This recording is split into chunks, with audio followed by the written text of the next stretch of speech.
Hello everyone, मैं हूं ज्योति चौहान।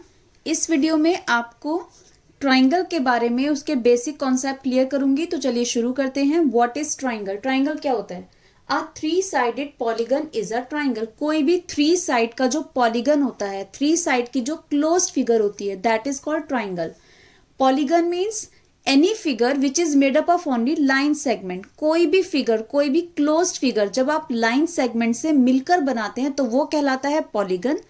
और जब आप तीन लाइन सेगमेंट की क्लोज फिगर ड्रॉ करते हैं तो वो क्या बनती है? वो बनती है आपकी ट्राइंगल। ठीक है, तो मैंने एक फिगर बनाई, उसको नाम दिया ABC, that is the figure of triangle, क्योंकि इसमें तीन लाइन सेगमेंट आपके दिए गए हैं। ठीक है, सबसे पहले आता है ट्राइंगल का नाम कैसे देते हैं। तो ट्राइंगल का नाम देने के लिए सबसे पहले हम लगाते हैं ट्राइंगल का सिंबल। ठीक है, अब जैसे इसके जो नाम कैसे देंगे, ABC, सबसे पहला नाम हो गया आपका ABC ट्राइंगल, या फिर हम इसको ACB भी लिख सकते हैं, ट्राइंगल ACB।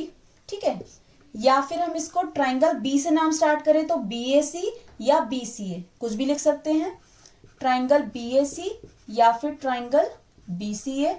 इसके अलावा अगर हम C से नाम स्टार्ट करना चाहें तो वो भी कर सकते हैं, CAB या CBA, ट्राइंगल CAB या फिर ट्राइंगल CBA। तो इस तरह आप इस ट्राइंगल के 6 तरीके से नाम लिख सकते हैं। ठीक है, और आप यूजुअली जो नाम दिया जाता है वो आपका सीक्वेंस में दिया जाता है, जैसे ABC XYZ होता तो XYZ PQR। लेकिन अगर आप इनमें से कोई भी लिखते हैं तो आपका गलत नहीं होगा। ठीक है, second thing, vertices means corners. Vertices मतलब जहां पे दो लाइन सेगमेंट जुड़ते हैं, ज्वाइन होते हैं। तो यहाँ पे दो लाइन सेगमेंट जुड़े तो कौन सा बना हमारा? A। तो A आपका वर्टेक्स में आएगा। और कौन सा वर्टेक्स है? यहाँ पे B भी वर्टेक्स है और C। तो इसमें कितने वर्टेक्स होते हैं? 3 वर्टेक्स। और वो कौन कौन से हैं इस फिगर के according? A, B and C। ठीक है, अब आती है एंगल्स की बात। एंगल्स कितने होते हैं इसमें?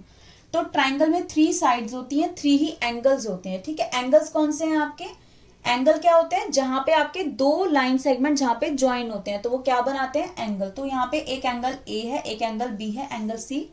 तो सबसे पहले जैसे एंगल A है तो पहला एंगल A है, इस एंगल A को आप और क्या नाम दे सकते हैं? इसको BAC, एंगल का साइन लगा के BAC, या फिर एंगल का साइन लगा के CAB। ठीक है, तो इस तरह आप एक एंगल A को इन 3 तरीके से लिख सकते हो। ओके, तो आपको याद रखना है जब आप जिस भी एंगल को शो करते हो उसको हमेशा बीच में रखोगे। ठीक है, अब जैसे एंगल B है, एंगल B को आप किस तरह से नाम लिख सकते हो? तो एंगल B को आप ABC भी लिख सकते हो और CBA भी लिख सकते हो। तो यहाँ पे एंगल B का दूसरा नाम ABC और यहाँ पे तीसरा नाम CBA। इस तरह एंगल B के अगर हमें इसी में नाम देना है तो आप इन 3 तरीकों से नाम शो कर सकते हो। इसी तरह एंगल C को आप नाम देना चाहो तो C को एंगल C भी लिख सकते हो खाली, या फिर एंगल लगा के ACB, या फिर एंगल लगा के BCA। बस आपको ध्यान रखना है जिस भी एंगल का आप नाम लिखना चाहते हो उसको हमेशा बीच में रखोगे। ओके, तो आपने देखा 3 एंगल होते हैं, तो 3 एंगल को भी रिप्रेजेंट करने के कितने कितने तरीकों से नाम होते हैं, तो आप कोई भी यूज करके शो कर सकते हैं। फिर आती है बात साइड्स की। कितनी साइड्स होती हैं? तो साइड्स भी इसमें 3 होती हैं। तो एक साइड है आपकी AB आपकी एक साइड है। AB क्या है? एक लाइन सेगमेंट। तो AB को हम BA भी लिख सकते हैं। दोनों में से आप कोई भी यूज करना चाहे वो कर सकते हैं। सेकेंड आपकी BC को CB भी लिख सकते हैं। BC को हम CB भी लिख सकते हैं। नेक्स्ट है आपका AC को हम CA भी लिखते हैं। तो ट्राइंगल में कितनी साइड्स होती हैं आपकी? 3 साइड। ठीक है, now next is interior of a triangle. Interior मतलब अंदर। तो ट्राइंगल के अंदर कौन सा पॉइंट है? तो इस ट्राइंगल के अंदर पॉइंट है पॉइंट P। तो इंटीरियर ऑफ अ ट्राइंगल का आ गया point P। And exterior of a triangle, exterior मतलब बाहर। तो ट्राइंगल के बाहर कौन से पॉइंट है? तो इस ट्राइंगल के बाहर है पॉइंट Q। तो इसका आंसर है point Q, right. Now next is triangular region. Triangular region क्या होता है? The interior of a triangle together with its boundary is called its triangular region. Means triangle के अंदर वाला पार्ट प्लस इसकी बाउंड्री, जो ये टोटल पोर्शन होता है, that is called triangular region, right. Next is altitude of a triangle. Altitude of a triangle क्या होता है? The perpendicular line segment from a vertex of a triangle to the opposite side is called an altitude of a triangle.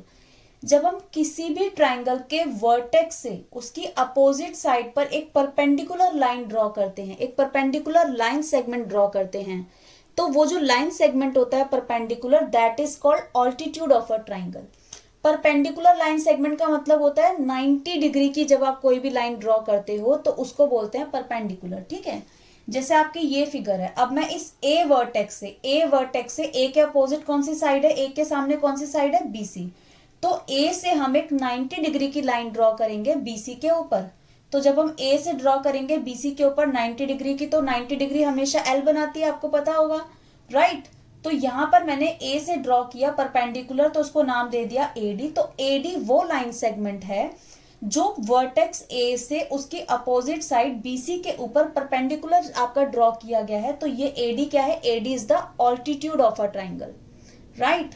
तो यहाँ पे AD क्या है? AD is perpendicular. AD जो है वो परपेंडिकुलर मतलब ये परपेंडिकुलर का सिंबल है, यानी 90 डिग्री है ना। तो एडी जो लाइन सेगमेंट है वो 90 डिग्री बनाती है, किसके ऊपर? बीसी के ऊपर। तो यहाँ पे एडी क्या है? AD is the altitude. ठीक है, अब अगर आपकी फिगर इस तरीके से है तो यहाँ पे परपेंडिकुलर कैसे ड्रॉ होगा? तो यहाँ पर जो हमारा परपेंडिकुलर ड्रॉ होगा, जो ऑल्टीट्यूड ड्रॉ होगा, वो बाहर होगा ट्राइंगल के। तो यहां से जब हम एक्सटेंड करेंगे तो ये इस तरह से आएगा परपेंडिकुलर एडी, बीसी को एक्सटेंड करना पड़ेगा, राइट। तो यहां पर भी दोनों फिगर में आपका एडी परपेंडिकुलर बीसी, तो यहाँ इन दोनों फिगर में एडी क्या है? आपका ऑल्टीट्यूड। और हर ट्राइंगल में कितने ऑल्टीट्यूड होते हैं? Number of altitude in a triangle, तो वो 3 होते हैं, क्योंकि ए से हमने बीसी पे ड्रॉ किया, इसी तरह हम बी से ड्रॉ कर सकते हैं और इसी तरह हम सी से ड्रॉ कर सकते हैं, राइट। तो ये जो हमारे 3 वर्टेक्स होते हैं, तो 3 वर्टेक्स से हम 3 ऑल्टीट्यूड ड्रॉ कर सकते हैं। तो number of altitude in a triangle equals to 3। Next is median of a triangle. Median क्या होता है? The line segment joining a vertex of a triangle to the mid point of the opposite side is called a median of a triangle. जब आप किसी भी triangle के किसी भी वर्टेक्स से उसके अपोजिट साइड के मिड पॉइंट से उसको ज्वाइन करते हैं, तो जो लाइन सेगमेंट ड्रॉ होता है दैट इज कॉल्ड मीडियन। यहाँ पे जैसे ए वर्टेक्स है, ए के सामने कौन सी साइड है? बीसी। तो बीसी का हम मिड पॉइंट देख लेंगे, तो बीसी का मिड पॉइंट हमने माना ये है।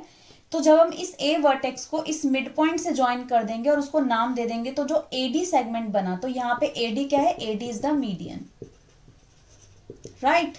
इसी तरह हम बी से भी कर सकते हैं। बी के सामने कौन सी साइड है? एसी। तो एसी का मिड पॉइंट माना हमने ये है, तो बी से हम इसको ज्वाइन कर देंगे, तो ये बीई क्या है? B is also a median. इसी तरह हम सी से इसका मिड पॉइंट देख लेते हैं, तो सी से जब इसको ज्वाइन करेंगे तो यहाँ पे इसको एफ नाम, तो C F is the median.